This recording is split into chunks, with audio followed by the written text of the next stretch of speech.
as I said, like there were definitely, some self-created distractions, in the series and along the way. We're going to take a different approach, as it pertains to that next season.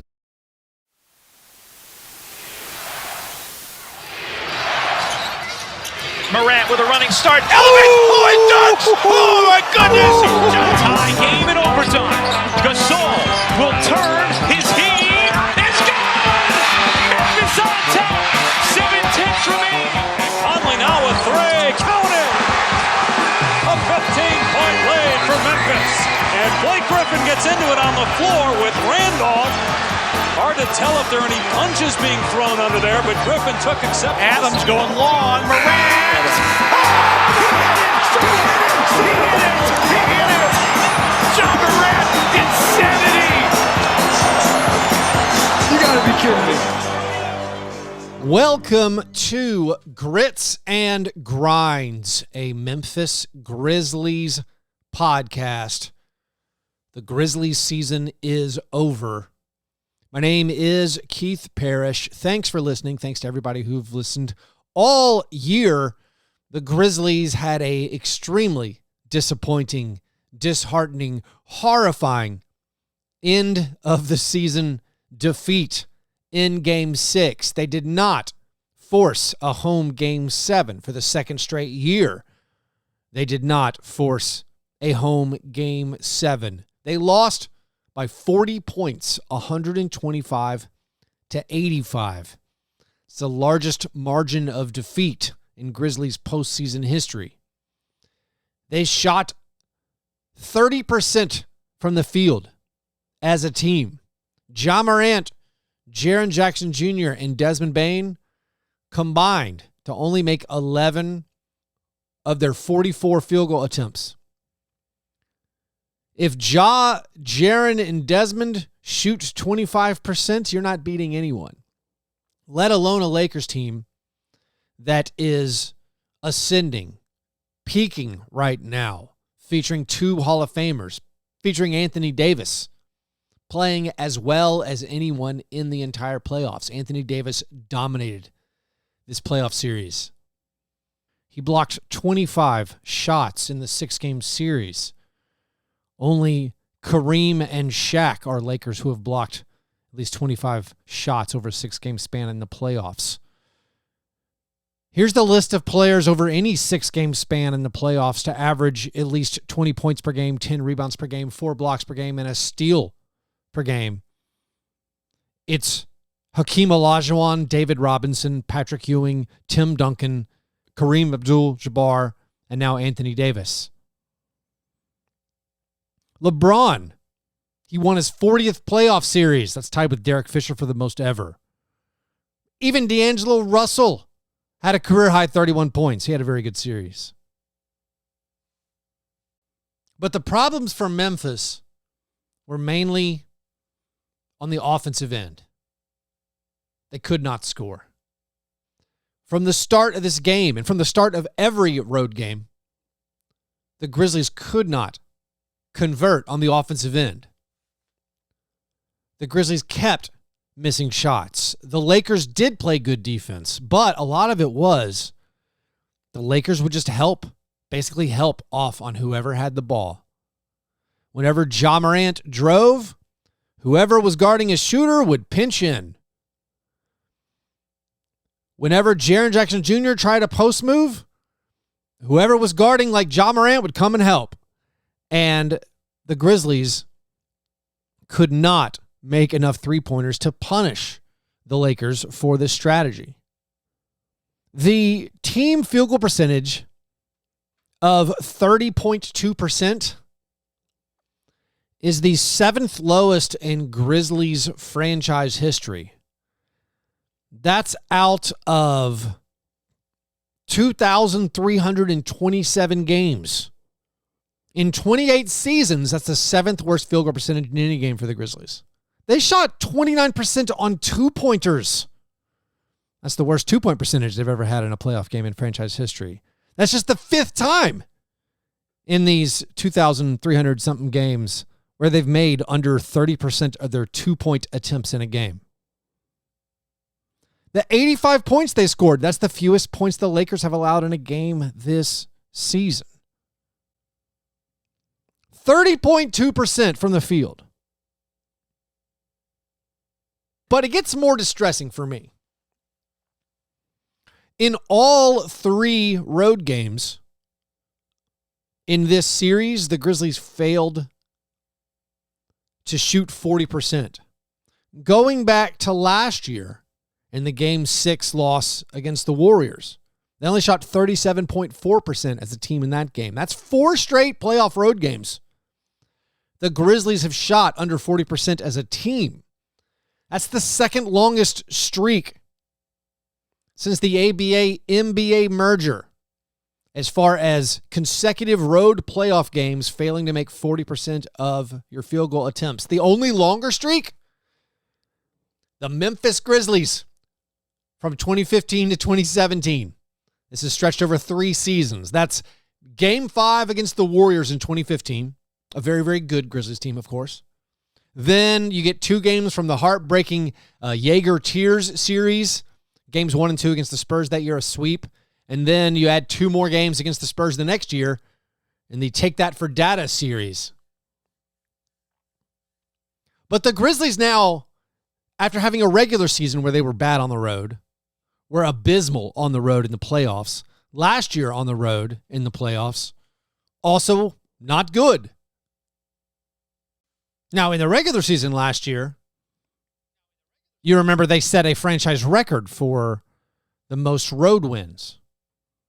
Didn't carry over for the performance against the Warriors, but hey, you can write that off. The Warriors are very, very good. They ended up winning the title. This year, it's been a struggle all season on the road. And it was fitting, I guess, in the playoffs that ends up being, again, a thing that is really highlighted. Like, the Grizzlies in the series shot 35.8% on the road. That's the lowest field goal percentage for any 1 or 2 seed over any 3-game span in the playoffs in NBA history. That is if I performed the Basketball Reference search correctly. I think I did. Now, on this episode, we're not going to linger too long on the Game 6 defeat. We are going to look at some of the individual performances and the overall, I guess, overview and context of those performances for the players. There's a lot to talk about. There's Dillon Brooks continuing his struggles again. There are other players besides Dillon Brooks who have struggled for the Grizzlies in the postseason. We will also talk about the end-of-season media availability. We'll talk about this roster going forward. Now, we're not going to get into a full off-season breakdown. There's the whole off-season for that.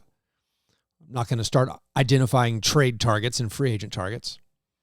But we're going to wrap up, put a bow on this series, as disappointing as it was, and talk a little bit about the players, talk a little bit about what was said by the team at their end-of-season availability. Now, going into Game 6, we were, of course, all optimistic because things looked so good in Game 5. We thought maybe we solved some things. We're all getting fired up about the Ja Morant, Desmond Bane, Luke Kennard trio. That trio had played 211 possessions this year, almost evenly split between regular season and postseason. They had a plus 40 net rating in both regular season and postseason. I totaled it up. It was plus 43.1 net rating when you combined regular season and postseason. They made 54% of their three-pointers when those 3 guys were on the court. The whole team did, which is, of course, unsustainable. But even if you take away some of that three-point shooting, that's still going to be a great net rating. So we're like, all right, we figured it out. Finally, we got to take out Dillon Brooks, just play Luke Kennard. But, of course, Luke Kennard got a stinger in Game 5. And the big question going into Game 6 was, hey, can we depend on this lineup? / hey, can Luke even play? And the first bit of bad news on Friday was at shoot-around, Luke Kennard was not doing anything with his hurt arm. Wasn't dribbling, wasn't passing, let alone shooting. And at that point, I was like, all right, he's not playing. Like, do you really think this is extreme gamesmanship to make the Lakers adjust their game plan, whether or not Luke Kennard is going to play? I don't think so. Turns out, we found out after the game, it's probably a couple weeks injury for Luke. He wasn't going to be able to play in Game 7 either, if that happened. But we were still optimistic that, hey, maybe the Grizzlies could get it done. They were in, of course, Game 4 in LA, ahead in the fourth quarter, ahead with a few seconds left in the fourth quarter. And so you're like, all right, outside of that one miserable first quarter in Game 3, maybe we can hang. But it turns out we could not. It was just more of the same. In this series, in the first quarters, the Grizzlies shot 24%. In the 3 road games against the Lakers, they shot 24%. Even this Game 6 got off to an okay start. I mean, Dillon made his first 2 shots. We were having a Grizzlies Nashville watch party, having a real good time. But early on, it was the open shots not going in. Jaren missed a lot of open threes. They kept helping. We kept getting our shots blocked by Anthony Davis. And for the series on the road games, again, the Grizzlies averaged just 17 points in first quarters. Now, that is weighed down heavily by the 9 points they scored in the first quarter of Game 3. But it's been a continuing pattern. Like I said, all those stats about the continual road struggles in the playoffs. And then as the game went on in the second quarter, you started falling behind. You started having to get desperate with lineups. Tillman got in foul trouble. I mean, he picked up his 4th foul in the first half. Credit Taylor Jenkins having to play through it. Jaren was getting in foul trouble. You eventually fell down by 20. You had briefly an Aldama and Roddy front court going up against Anthony Davis and LeBron James. And I was like, all right, this is not it. And then in the third quarter, you fall down by, 36.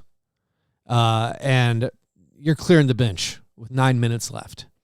And not a single player had a good game. Not a single player had a good game. It's funny. The team puts these highlights on YouTube after the game. And they usually put a clip of all the team highlights, and they put one clip for who the player of the game was. And the player of the game, I guess, was Santi Aldama, 16 points. Whoops, man. That's rough. So, one of the issues, it wasn't just this Game 6. You can't blame the depth. But one of the huge issues for this team and the roster building is the depth. But I don't have to get there yet because your key guys were bad. Let's start with Ja Morant. Ja Morant was 3 for 16 in this game. Had 10 points, 6 assists, and 2 turnovers. He was only 1 out of 9 on 2-pointers. They were allowing him 3-pointers. Every time he went in the paint, they sagged in.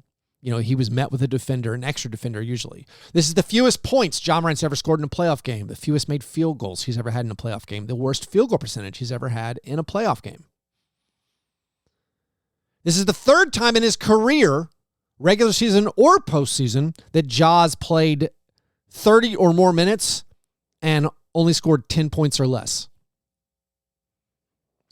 It also, I will say, for me, it was a concerning playoff series for Ja Morant. If you think of Ja Morant as a 1A superstar, as an all-NBA MVP type candidate, and everything in his career up until this point, I think tracks.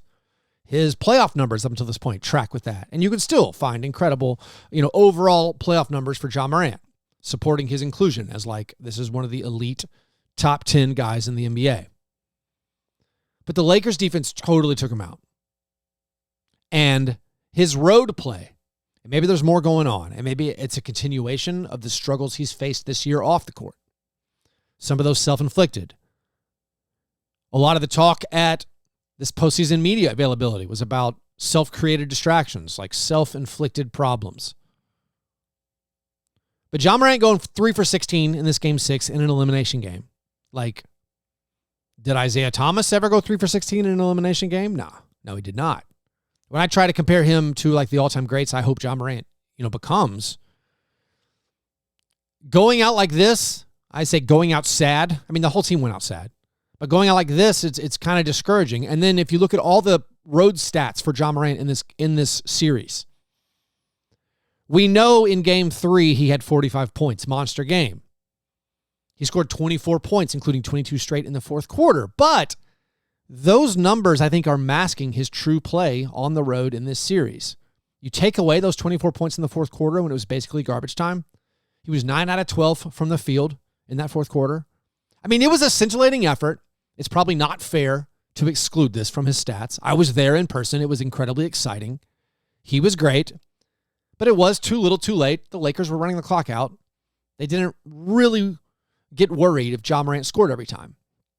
So if you take away that fourth quarter in game 3, Ja was just 4 for 14 in that game. He got to the line a lot. 4 for 14, 21 points, not counting the fourth quarter.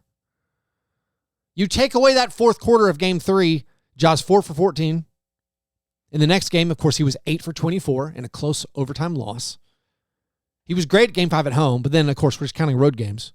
Road game 6, 3 for 16. So outside of that fourth quarter, where the Grizzlies were down 20 going into that fourth quarter, Ja Morant was 15 for 54 on field goal attempts in the road games.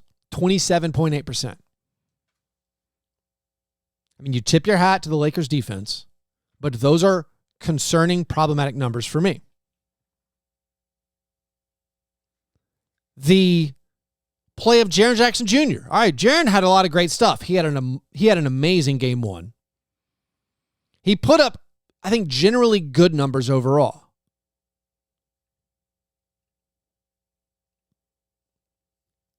Like, one of the good things about this series is he didn't really get in foul trouble. Jaren Jackson Jr. averaged 37 minutes a game in the series, and that's including him only playing 32 because it was garbage time in game 6. Going into this, my thought was if Jaren plays, like he was on pace to average, say, 38 minutes a game. If Jaren plays 38 minutes a game, we're good. No, we were not good. Jaren averaged 7.8 rebounds per game, got 2 blocks per game, scored 18 points per game. All that's pretty good. He got to the line a lot. He was awesome from the line for the series, 86%. He shot 42% overall from the field, which is fine, way under his season averages. 28% from 3. That's not good. But again, we go back to the road numbers. Jaren Jackson Jr. was 3 for 12 from the field in this game, 14 points, 4 rebounds, 0 blocks, 3 turnovers. That's the second worst field goal percentage he's ever had in a playoff game. But he's had a lot of playoff struggles. I would say a full 1/3 of his career playoff games have been offensive struggles. There's context to that. A couple years ago when they played the Jazz, he missed basically the whole year, so he wasn't himself really. So a lot of that's water under the bridge. He took a huge leap this regular season. Became an all-star.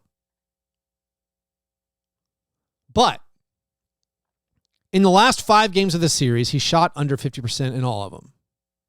But it's even worse than that, honestly. He shot 33% or under in all 3 road playoff games this series. He failed to make more than 1/3 of his shots. I'm just repeating myself, saying it a different way. The Grits and Grinds special. He failed to make more than 1/3 of his shots in all 3 road games this series. But wait, it gets worse. Last season, against the Warriors, he shot 33% or under in all 3 road games against the Warriors last year. That's 6 straight playoff road games where Jaren Jackson Jr. has shot 33% or worse. 6 straight playoff road games where Jaren Jackson Jr. has shot 33% or worse. In NBA history, that's the longest streak. Tied with Bob Cousy for a player who's attempted at least 12 field goal attempts in every one of those road games in the playoffs.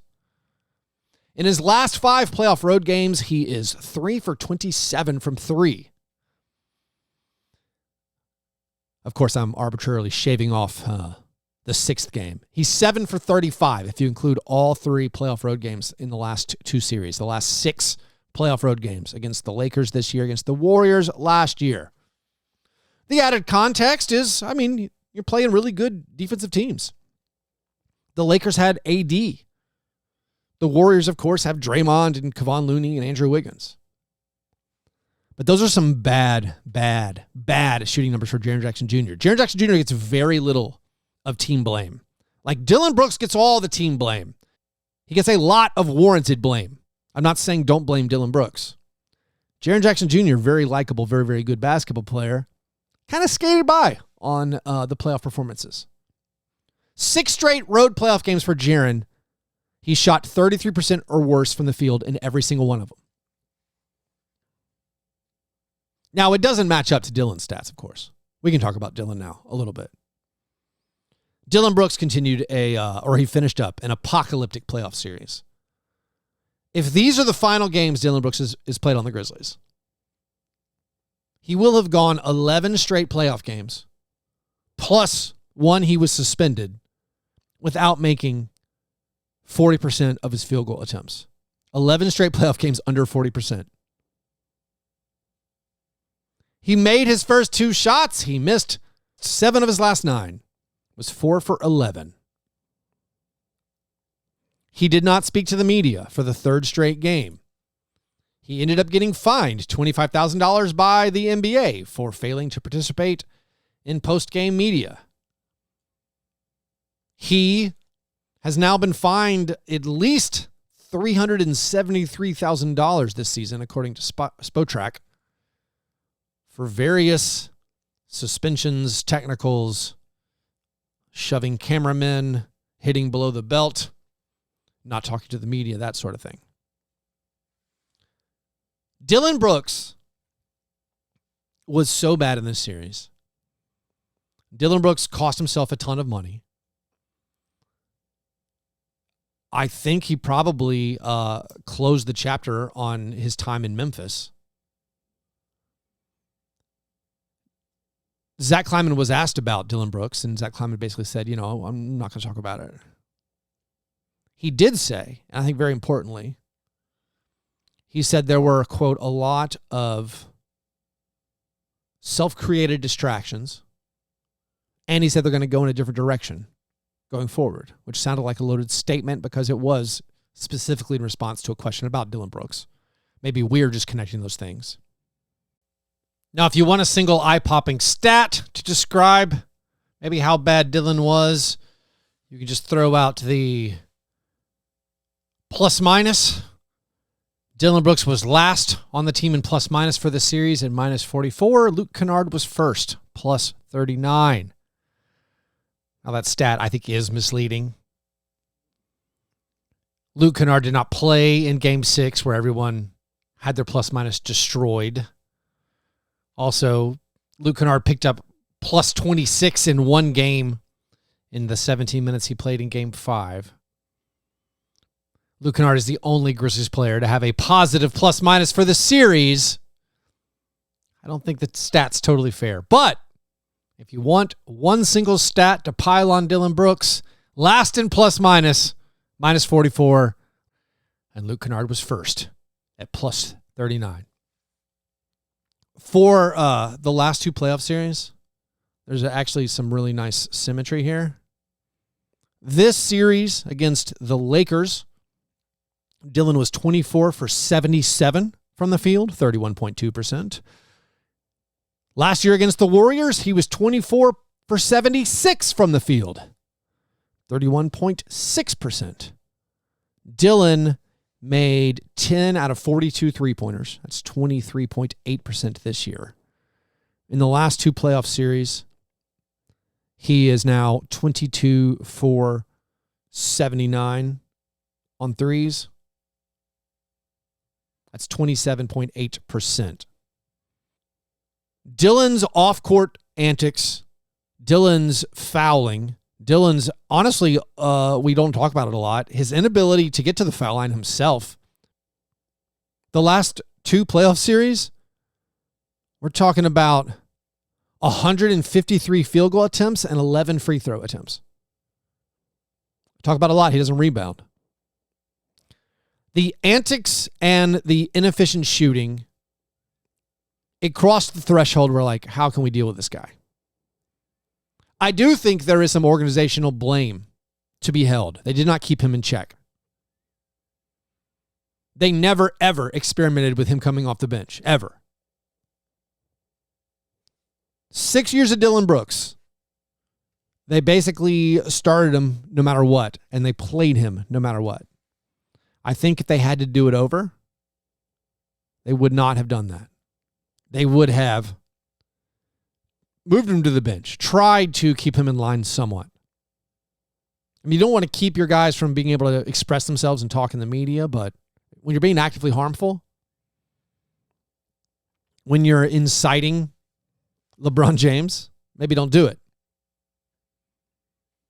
They said, as far as the trash talking, after the series was over, to the media in their final media availability of the year, they said they're going to try to talk less. The trash talk they decided was too much. They're going to go a different direction. Ja Morant said that he's been trash talking less, and maybe that'll be contagious for the rest of the guys on the team. But it's not just Dillon Brooks. Like in this game, it was Desmond Bane and Ja Morant and Jaren Jackson Jr. For the past 2 playoff series, you get eliminated by the Lakers and the Warriors. It was also Jaren Jackson Jr. struggling. It's also like your bench. The story of this season, the story of the offseason, were some just, I think, really poor decisions to how to build this roster. I've called them catastrophic before. I think the offseason was catastrophic for the Grizzlies. It wasn't a unique view that I held. I feel like everyone who was optimistic about the Grizzlies offseason, they kept moving the goalposts. Everyone said, if fully healthy, this team should be good. But you've totally transformed the players around your top guys. And they're all unproven. And in this series, you got another terrible series from Tyus Jones. David Roddy, not useful. John Conchar, not useful. Zaire Williams, not useful. Jake LaRavia, hurt the whole time. He's missed so many games with some calf soreness. No one knows, or at least they never told us exactly how he got hurt. Kenneth Lofton Jr. didn't play. It was a rough decision in the offseason to get rid of proven NBA players, to replace them with all these young guys who didn't know who could help you or not. Tyus Jones in this series was 11 for 36. He made 3 of 19 three-point attempts. That's 16%. If you combine it with last year's series against the Warriors, Tyus Jones is 25% on three-pointers, 11 for 44. He's 33% from the field overall. It's just, it's disastrous numbers. It's fair to say John Conchar wasn't supposed to play. Okay, but they signed John Conchar to an extension in the offseason. They basically promoted him from 11th or 12th man to 8th or 9th man. He had very little upside. I went back and listened to my episode I did when they signed John Conchar to the extension. My reaction was quizzical, and I guess it's probably not going to hurt you, but why in the world do you need to lock up your 11th man? If the Grizzlies are going to win a title, Conchar's not going to be in my top 10. Hopefully we have 10 guys better than Conchar. And once we start paying Bane, and when Ja Morant's extension kicks in, which it kicks in now, it's going to be hard to find contributors. It's going to be hard to pay guys. Do you really want Conchar to be one of your few non-minimum players? That part doesn't make sense. And what is he going to do? Is he going to get better in his age 28 season? I doubt it. Conchar in his playoff career is 1 for 11 on three-pointers. He's 5 out of 22 in his playoff career from the field. He was 2 for 9 in this series. You promoted John Conchar. Why in the world? Zaire Williams, no one expected this second year of Zaire Williams. He only played in garbage time. David Roddy for the series was 8 for 29 on field goal attempts. 27.6%. 6 out of 20 on three-pointers. 30%. I know it was bad luck to have Luke Kennard be hurt and not play. Luke Kennard wasn't swinging this series. Guess what? Steven Adams wasn't swinging this series. The Grizzlies could not perform on the road. They also couldn't perform on the road last year. I think it's deeper than hoping that Steven Adams was going to make it okay, or a healthy Luke Kennard was going to make it okay. You didn't get the performances you wanted out of your top guys. And then your non-top guys, who can you depend on? Not a single one of them. Like Santi Aldama, hey, player of the game, 16 points. Santi Aldama, good job. 7 out of 15 from 3 in the series. Santi Aldama made his shots, and the Grizzlies got destroyed whenever he played. The Grizzlies got killed whenever Aldama was on the court. He made his threes. He did all he could do offensively, basically. You still got ruined. Like the specific steps that they outlined, the specific goals for the season. We're going to improve our half-court offense. They said it in the preseason. Why do we get rid? This was the context. Why'd you get rid of Melton and Kyle Anderson? Well, our goals are to improve our half-court offense, particularly in regards to playoff basketball. We have to improve our shooting. We critics were like, well, that's a bold move. Kind of a heat check to think that rookies are going to do that, or you're going to have enough internal development that it takes off. And I mean, 1 year in, we're not going to shut the book, of course, on Roddy or Lofton or LaRavia. We're shutting the book on Kennedy Chandler. He's gone. We're not shutting the book on these rookies, but the stated goal to improve your half-court offense, particularly in regards to the playoffs, absolute catastrophic failure. Improve the shooting. Yeah, it was better when Kennard was here. But when we got to the playoffs, didn't work. The Grizzlies were last in field goal percentage of all playoff teams. They made 31.2% of their three-pointers. That's with Kennard making 50% of them. Their offensive rating in the playoffs was 105.2. Only Brooklyn and Cleveland were worse. In the playoffs, their half-court offensive rating, 83.8. Last year, in the postseason against the Warriors, they had a 97 offensive rating in the half court. Last year in the regular season, they had a 93 offensive rating in the half court. This year, they had close to a 97 offensive rating in the regular season. You know what that ranked league-wide? 22nd. It was better, of course, after the trade deadline when Luke Kennard was here. Also, after the trade deadline, teams stopped trying. 40.2% from the field in the playoffs. They weren't better. Their half-court offense in the playoffs was not better. They tried to improve and did not. And that's despite Jaren and Desmond taking big leaps this year. Yes, certainly injuries played a big role, but they had worse players around their best guys this year. And they did that willingly. They sacrificed their depth under the plan of extending their window and restocking the cheap young contributors and hopefully hitting a home run in the draft again where they've been so good. Then they were hit with injury, and suddenly they were no longer a great team. Zach Kleiman addressed this. He specifically mentioned it to the media after the season. I'll talk about what he said right after this short break. Download the brand new official Grind City Media mobile app. Explore new ways to access your favorite Grind City Media content, from your favorite shows and series to news and entertainment. Stay connected with exclusive content at your fingertips with the new Grind City Media mobile app, available in both the Apple and Google Play stores.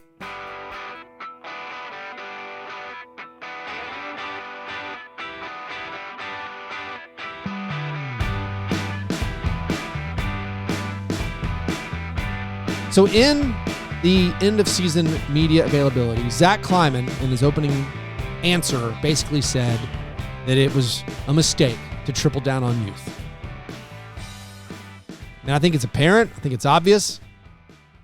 It was a mistake to use so much of your roster on rookies. They brought in 3 rookies on the 15-man roster. They promoted Zaire Williams and John Conchar, I mean, again, not a young guy, and Santi Aldama. To move on from Kyle Anderson and DeAnthony Melton, like, I don't know if Zach Kleiman specifically regrets those things. I think he did want to build a team more in his vision. But in my mind, those are mistakes. And this team would have been better if you had those guys as opposed to some of the players you chose. Like, they chose Tyus Jones and Dillon Brooks, and deeper down the roster, Zaire Williams and John Conchar and David Roddy and Jake LaRavia and Kennedy Chandler. I mean, it's not an either or, a lot of these things. Like, you could have had Kyle Anderson all year instead of Kennedy Chandler. You could have had a deeper squad. All the stuff about the Grizzlies having the second youngest roster in the NBA. That's not a positive. The title window is open. We're trying to win titles. That's not a good thing to me. It's a novelty stat, like some of the stats I dig up. When I see stuff like the Grizzlies are one of the only teams, along with the Rockets and Spurs, to play this many rookies this year. That doesn't make me feel good. That makes me wonder what in the world we're doing. I mean, it's one thing to say, maybe we shouldn't have tripled down on youth. It's not a clear admission that, like, it was a mistake not keeping these valuable bench players. It used to be our top 3 was as good as our opponent's top 3, but also, guess what? Our 4 through 9 or 4 through 10 on the depth chart was better than your 4 through 10. I think that's a fine formula for success. I think it's a fine formula for this Grizzlies team specifically to reach a title. But they moved on from Kyle specifically because of the playoff shooting and the spacing. And they thought Aldama would be a better option in that backup role. And I disagree with that. I mean, Minnesota specifically made the playoffs because Kyle Anderson was on their team. He started a lot of games for them. He would have been a better option for the Grizzlies this year, regardless of fit. And I worry they focus too much on specific player archetypes. Like, they want to have spacing from everyone, and they thought Kyle Anderson can't do it. Even if Kyle Anderson shot a career high from 3 this year, it was over 40%, he's not a spacer. They're not going to guard him. But this is where philosophically, I guess I'm different than the Grizzlies front office. I just would rather have guys I know who can play basketball. Guys who are good at basketball. Like, Santi had a good regular season. Santi provides spacing. Is Santi better than Kyle Anderson? Of course not. Will Santi ever be better than Kyle Anderson? I don't know. Like, the problems with Roddy and LaRavia and Zaire Williams. And, of course, there's still a lot of potential left in those guys. But as my co-host John on Fast Break Breakfast says, they're just guys. They don't yet have a discernible NBA skill where you're like, oh, that sets him apart. That guy would play on any NBA team. He'd be in the rotation of any NBA team because of this, because of X, or this specific skill. The Grizzlies had so many guys on their team that you're like, no, this guy probably wouldn't play on every NBA team. That's why it hurt to me so bad for, like, moving on from Melton and Kyle Anderson. Melton and Kyle Anderson, clearly, they will play on any team they're on. They will be in the rotation. D'Anthony Melton started 50-something games for a team that had a better record than the Grizzlies, a team that's still playing.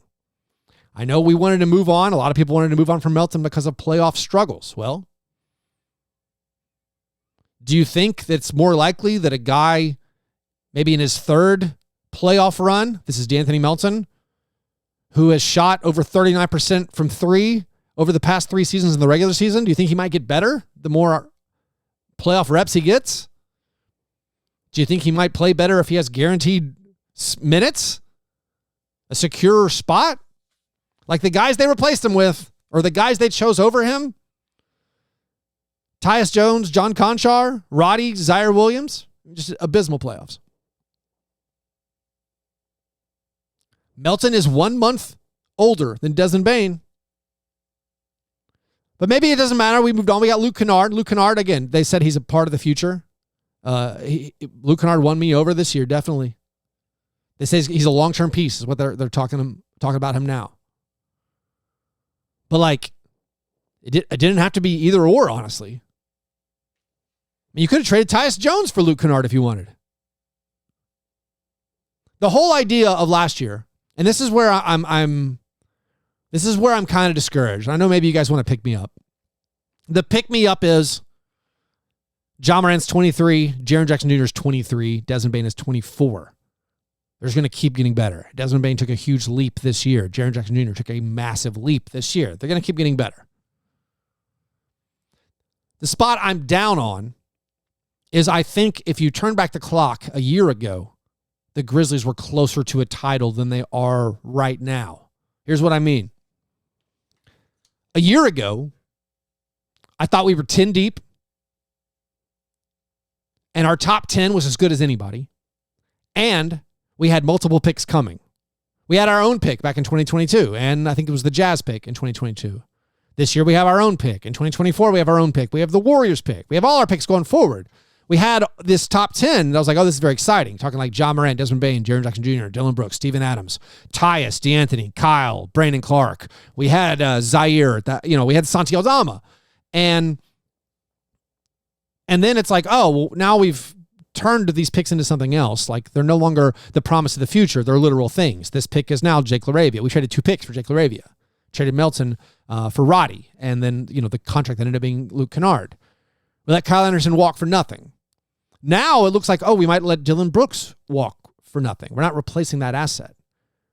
We used a second-round pick. We traded a second-round pick to get Kennedy Chandler. We used that asset. It's nothing. It's gone.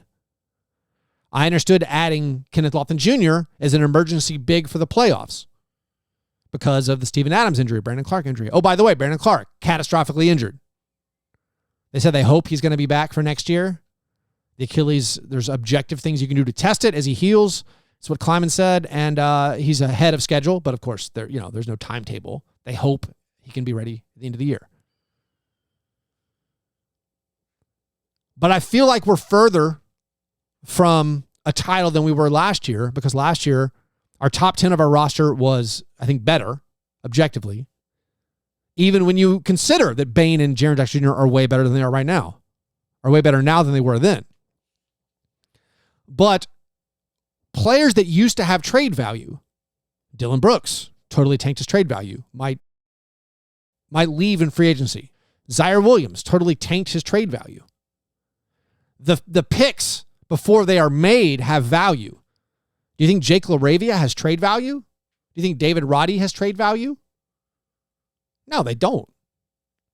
So even all of our dreams about them being aggressive, and we console ourselves with the reports, oh, we were super aggressive at the trade deadline. We tried to get OG Anunoby. We tried to get Mikal Bridges. That's great.